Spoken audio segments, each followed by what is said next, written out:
I have plenty to say, but I don't have much time. No, I'm not being chased by anyone or anything. I'm just not allowed to use a computer for very long. I'm neither the first nor the last to have such a horrible experience, but I noticed no one dared to speak up until now. Excuse me, where are my manners? My name is Stephanie, and I'm a 38-year-old single mother. I have a son named James, but when he turned 2 years old, I filed for a divorce when I found out that my husband had been cheating on me, and not with a woman. Needless to say, I had to raise James by myself for 3 years. James has always been a quiet boy. He used to play mostly by himself and never had many friends, but he always had a wild imagination. I was talking on the phone in the kitchen when I heard what sounded like James talking to someone in the backyard. I wasn't sure who he was talking to. Could he have finally made a friend? It was hard for me to always keep an eye on my son, being a single mother and all, so I decided to go outside and check on him. When I went into the backyard, I was confused. James was the only person back there. Was he talking to himself? I could have sworn I heard another voice. "James, it's time to come inside," I called out to him. He came inside and sat down at the kitchen table. It was lunchtime, so I decided to make him a turkey sandwich. "James, who are you talking to out there?" I asked. James looked up for a moment. "I was playing with my new friend," he smiled. I poured him some milk and continued to pray. "Does your friend have a name? Why didn't you ask him to have lunch with us?" I asked. James stared at me for a moment. "His name is Laughing Jack." "Oh, that's a strange name. What does your friend look like?" I asked, taken aback and a bit confused. "He's a clown. He has long hair and a big swirly cone nose. He's got long arms and baggy pants with stripy socks, and he always smiles." I assumed that my son was talking about an imaginary friend. I suppose it's normal for kids his age to have imaginary friends, especially when he had no real friends to play with. I thought it was just a phase and that he'd grow out of it eventually. The rest of the day went by like usual, and it was starting to get late, so I put James to bed, tucked him in, and gave him a kiss, and made sure to turn on his nightlight before I closed the door. I was pretty tired myself, so I decided to go to bed as well. That night, I had an awful nightmare. I still remember to this day. It was dark. I was in some kind of run-down amusement park. I was scared, running through an endless field of empty tents, broken-down rides, and abandoned game huts. The whole place had a horrible look to it. Everything was black and white. The prize stuffed animals all hung from nooses in the game huts, all with sick grins stitched on their faces. It felt like the whole park was looking at me, even though there wasn't another living thing in sight. Suddenly, I began to hear music playing. The sound of Pop Goes the Weasel being played on an accordion echoed through the park. It was hypnotizing. Without realizing what I was doing, I followed the tune to a huge circus tent, almost in a trance, unable to stop my legs from moving forward. When I entered, it was pitch black, and the only light came from a single spotlight shining on the center of the big top. As I approached the light, the music slowed down as I found myself singing along. Half a pound of timpani rice, half a pound of treacle, that's the way the money goes. The music stopped before its climax, and suddenly the lights turned on. The intensity of the lights was practically blinding. As my eyes adjusted to the brightness, I saw a small silhouette shuffle towards me. Then another one appeared, then another, and another, and another. There were dozens of them, all coming toward me.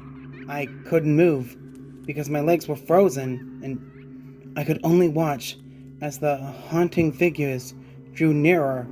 As they got closer, I could see what they were. They were children. As I looked at each one, I noticed that they were all pale.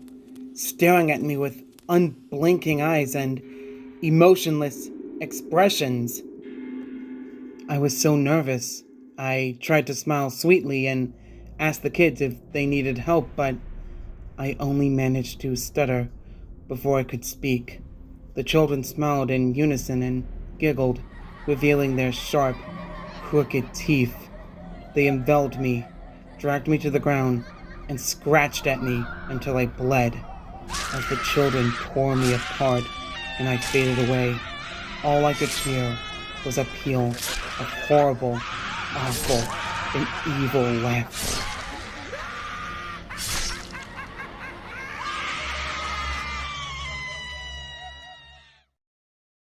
I woke up the following morning in a cold sweat. After taking a few deep breaths, I looked over to the side and saw that a few of James's action figures were facing me on the top of my nightstand. I sighed and thought James had woken up early and put them there. I gathered up the toys and made my way to James's room. However, when I opened the door, James was sound asleep. I shrugged and put the figures back in his toy box and headed to the living room. After about an hour, James walked into the kitchen and I made breakfast for him. He was quiet and seemed groggy. Perhaps he didn't sleep well either. I decided to ask him about the toys. "James, honey, did you put the toys in Mommy's room this morning?" His eyes shot up at me, then quickly glanced back down at his cereal. "Laughing Jack did it." I rolled my eyes and responded, "Well, you tell Laughing Jack to keep the toys in your room." James nodded, finished his breakfast, and went out to play in the backyard. I decided to distract myself with a few chores, occasionally glancing through the patio door to check on my son, and each time I saw nothing out of the ordinary. After a while, I decided to take a break and went to relax in the living room. I must have dozed off because I woke up a couple hours later. Crap, I need to check on James. I started to get worried. It had been over 2 hours and I didn't check on my son. I stepped out into the backyard, but James wasn't there anymore. I was very nervous, so I called out to him, "James? James, where are you?" Just then, I heard a giggle coming from the front yard. I rushed through the gate at the front of the house and let out a sigh of relief when I saw James sitting on the sidewalk, his back turned to me. I walked over to him to see if he was all right. "James, how many times have I told you to stay in the backyard?" "James, what are you eating?" James looked up at me, reached into his pocket, and pulled out a handful of hard candies in all colors. That made me very anxious. "James, who gave you that candy?" James did not speak. He stared at me as if he hadn't heard what I said. "James, please, tell Mommy where you got that candy." James hung his head down and said, "Laughing Jack gave it to me." My heart sank and I kneeled to look at him in the eyes. "Listen, James, I've had enough of this Laughing Jack thing. He's not real. Now, this is a serious situation, so I need to know who gave you the candy." "But Mama, Laughing Jack did give me the candy." I closed my eyes and took a deep breath. James had never lied to me, but I thought what he was telling me was impossible. I made him spit out the candy and threw the rest away. James appeared to be alright, so I thought it was just overreacting. After all, he could have gotten it from Tom and Linda from next door, or Mr. Walker who lived down the street. Either way, I decided to keep a closer eye on James. The day went by without any further incidents. At night, I put James to bed as usual. I left the room and decided to go to bed early. At midnight, I was awakened by a loud bang from the kitchen.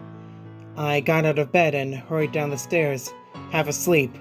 When I reached the kitchen, I was surrounded by pitch blackness. I couldn't see anything, but I knew something was wrong. I turned on the lights and a burst of confetti got in my face, blocking my vision. The shock fully woke me up, nearly giving me a heart attack. When I got the confetti out of my face, I was horrified. Everything on the counters had been thrown to the floor, and the kitchen was decorated with intestines, like some kind of twisted and disgusting birthday party. I knew those intestines weren't mine, so I worried they came from someone else. Upon further examining the room, I noticed that the floor was littered with the same type of candy that James had eaten earlier that day. My shock was quickly broken by a scream coming from James's room, followed by loud crashes. I quickly grabbed a knife from the drawer and ran like hell up the stairs to save my child from whatever danger he was in. I burst through the door and flicked on the lights. Everything in the room had been knocked over and tossed to the floor. My poor son was on his bed, crying and shaking in fear, a pool of urine staining his sheets. I scooped up my child, ran out of the house, and went next door to Tom and Linda's house. Luckily, they were still awake. They let me use their phone, so I called the police. It didn't take long for them to arrive, and I explained what happened. I must have been agitated as I explained everything to the cops because they gave me strange looks. They searched the house, but they didn't find any clues. The candy on the floor couldn't be identified, and the intestines from the kitchen had to go under analysis, which could take days, maybe even weeks. The officer told me that a burglar had probably broken into my house and wrecked the place before quickly escaping when they heard me coming up the stairs. I knew that wasn't true. All the doors were locked and none of the windows were open. Whatever was in my house didn't come from outside. I didn't want to go back inside my house, but I didn't want to sleep on the street either. Luckily, Mr. Walker was nearby and heard the whole thing. He was nice enough to offer us a place in his house until the authorities could install some security measures. Mr. Walker lived alone and had an extra bedroom. I thanked him plenty, but he said it was no biggie. I began to have doubts about James's friend being imaginary. Imaginary friend or not, I wouldn't let it hurt my kid. I looked through the garage for anything I could use to defend myself. I found Mr. Walker's old baseball bat. I asked him if I could have it close by, and he told me it was okay since he hadn't used it in years. When night came, James and I went to the bedroom Mr. Walker had offered us. He was afraid, but I promised him that I wouldn't let anything happen to him. I tried to stay up for as long as I could, but after a few hours I drifted off. My baby would be safe for the night, and I needed to rest. Just as I laid my head on the pillow, I fell asleep. I was woken up by the sound of creaking floorboards. As I was opening my eyes, I saw a silhouette standing next to the bed. At first, I thought I was dreaming, but then I realized I was awake. I swiftly took the bat and turned on the light on the nightstand. That's when I saw the fiend responsible for all this horror. Laughing Jack. His matted black hair hung down to his shoulders. He had piercing white eyes surrounded by dark black rings. His ghost white skin didn't look like skin at all. It was more like rubber or plastic. He wore a patchy black and white clown outfit with striped sleeves and socks. The body itself was grotesque. He was much taller than me, and his long arms nearly touched the floor, and the way he was posed made him look almost boneless, like a rag doll. He looked surprised to see me, but he flashed a twisted smile at me, revealing a row of sharp, jagged teeth. I had to choke back the vomit while James was crying from fear. "Oh, morning, sunshine," he said in a playful yet very unpleasant voice. "You're here just in time for a special play date." Then he began to frolic around the room while his long arms dangled from left to right and giggled, almost dancing. I was so furious that I whacked him in the head with the bat with all my might. I expected to see him fall to the ground, but that didn't happen. When I hit him, his head detached itself from the body, but I noticed they were still connected via a coil spring, like a jack-in-the-box. I almost lost it when his head dangled and cackled, while his long tongue slipped through his lips. I was baffled and speechless. When he stopped, he rearranged his head and stood still. He looked at me and grinned.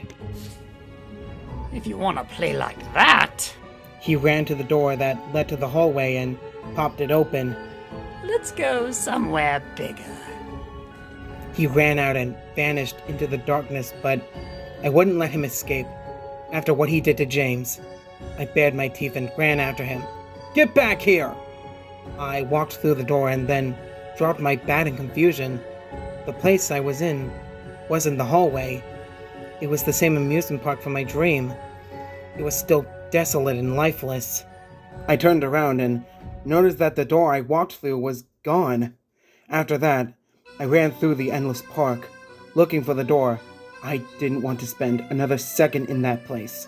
While I ran, I heard the music from my dream echoing through the park. I turned and noticed the same large circus tent from my dream. The tune continued, but I wasn't hypnotized by it this time. I walked over to the tent furiously, hoping to get an explanation. When I got inside, the lights turned on once again, but this time, the lights only revealed a stage. I heard the laugh echo around me, and a few seconds later, a thick puff of black smoke appeared on the stage, and from it emerged that miserable clown. He gave me an exaggerated bow while maintaining that stupid grin. He stood straight and looked at me. Oh, you look so upset and confused, Stephanie. How adorable. You could use some cheering up. How about we play a little? He snapped his fingers and many other lights turned on, revealing the rest of the tent. I saw the monstrous children sitting around the circle on their seats, forming a dense crowd.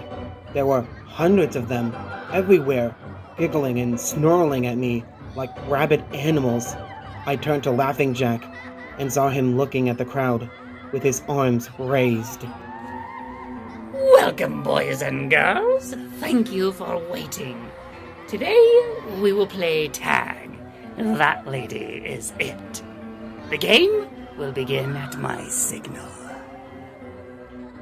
Laughing Jack turned back to me again and gave me a smug smile as he explained the game. The door you're looking for is somewhere around the park. All you have to do is find it before the kitties catch you and tear you limb from limb. You don't want that to happen again, do you? I gulped as I remembered what those children did to me in my dream. Now that I was fully awake, I knew I wouldn't wake up in my bed this time. The clown continued. And to make it fair, I'll give you a head start. Now, start running. Hearing that last sentence made me panic so badly that I didn't waste a second before I exited the tent. Laughing Jack started to count down slowly, and his raspy voice echoed throughout the entire park. 10, 9, 8. Once I got out, I looked around for a place to run, but I didn't know where the door was supposed to be. 7, 6. I chose a random direction and ran faster than I ever did before in my life. 5, 4. Laughing Jack's counting slowed down, giving me enough time to run behind all those rows of game huts. 3, 2, 1. Game on! With that said, I could hear the countless footsteps, laughs, and growls getting louder and louder with each second. I had no idea where I was going or where I could hide. On my way, I noticed that most of the game huts, carousels, and tents look exactly the same, so I was either running in circles or I was starting to lose it. After I ran for what felt like hours, I finally saw the door. I was standing near a Ferris wheel. I wanted to put my hand on the knob the second I saw it, but the children were not far behind. I could hear them more clearly than ever. I bolted immediately and finally opened the door. But when I slammed the door behind me, everything was pitch black. Thinking I got tricked, I was so furious that I wanted to scream curses at the clown. But he wasn't finished with me yet. I heard him giggle, and I saw something flash in the darkness. I saw Laughing Jack standing next to a little girl. This is what I do. What he did to her was horrible, and as a mother, it was incomprehensible to me. When I saw the blood dripping from his claws, I nearly vomited, but he wasn't done. I saw many other images flash before my eyes, and watched so many children suffer in so many ways. There were countless. Worst of all, Laughing Jack smirked and grinned with delight as he did those horrible things. He let out a sickening cackle, as if to let me know he was pleased with my reaction. Eventually, my brain couldn't handle those horrible sights anymore. The flashing stopped. I stood there in silence for a moment, but Laughing Jack appeared before me again. You shouldn't have taken your eyes off that little scamp of yours. When I looked up, I saw James being held by the wrists above the ground, screaming for help. Laughing Jack looked at me and cackled louder. I wasn't afraid anymore. I was utterly furious as the laughter filled my ears. I still don't know why he did those things. Maybe he was just crazy. Maybe killing those children served a higher purpose, and he thoroughly enjoyed it. I did not care. I wanted nothing more than to kill him. I screamed and jumped on him, wrapping my hands around his throat. As I brought him to his knees, he flashed a smug smile at me one last time. Well, ta-ta! He snapped his fingers and some black smoke got in my eyes. I coughed and wheezed, but continued to squeeze the neck. After the smoke cleared and I saw who I was really strangling, my heart almost stopped. In the clown's place was James. I realized him immediately and he began to cough. I was sure he was about to cry. I noticed that I was back in the room and began to panic. I looked to the right and saw Mr. Walker at the door. He probably saw everything. "Stephanie, what are you doing?" he asked me furiously. I stuttered. "Wait, it's not what you think. I'm calling the cops!" I couldn't stop him. The police arrived. The trial was short. I told the court that a crazy clown broke into the house and tormented me and my son, but because Mr. Walker was a witness and saw me hurt my own child firsthand, no one believed me. I lost custody of my son. I'll never see him again. He could be in terrible danger right now, and it's all my fault. The judge declared me insane and sent me to an asylum. I've been here for a while now. It's not so bad here. I've been given a limited time to write my story. I'm not here for the sole reason of warning you, though. The reason I'm here now is because someone is playing Pop Goes the Weasel outside my window. I'll talk to the orderlies about it in the morning.